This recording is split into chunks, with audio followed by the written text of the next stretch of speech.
आणि टिळकांनी कोणती भूमिका घेतली हा व्यवस्थित ऐका आणि समजून घ्या. आज ऐकूया आपण सारे थोर कथा या वीराची. जय बोला जय बोला जय जय. जय बोला त्या टिळकांची. कोकण प्रांती जन्म झाला. रत्नागिरीच्या जिल्ह्यात. धन नव्हते पण विद्या होती. थोर अशा कुलवंतात. थोर तयाचे वडील होते. नामी गंगाधर पंत.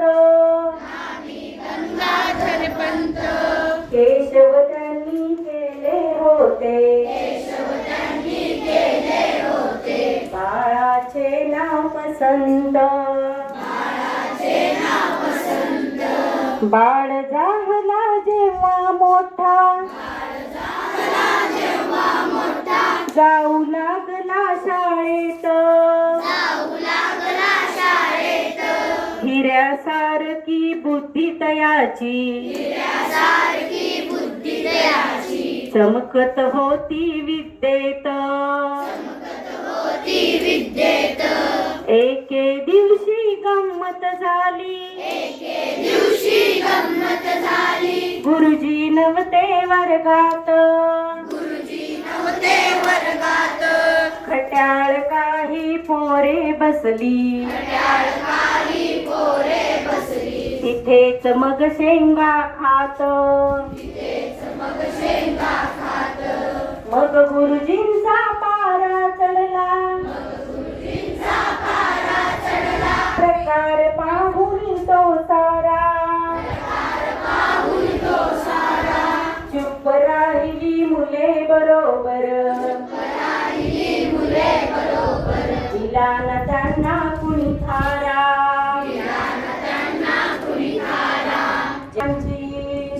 शेवटी पाळी आली.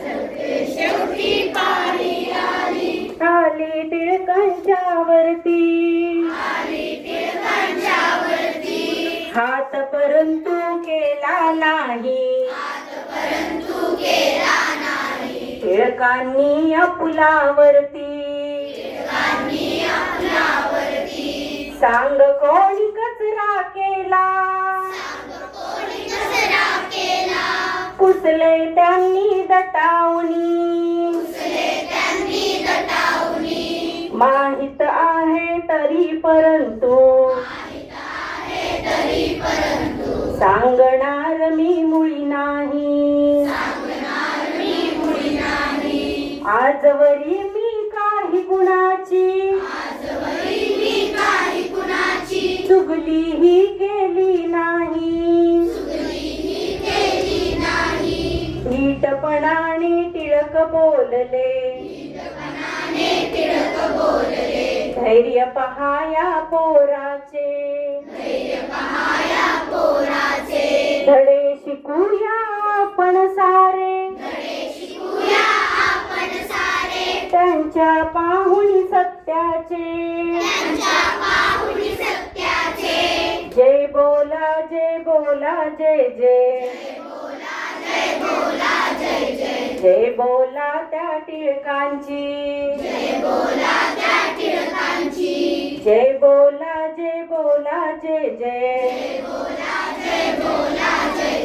जय बोला त्या टिळकांची. लक्षात आलं कोणता प्रसंग घडला होता.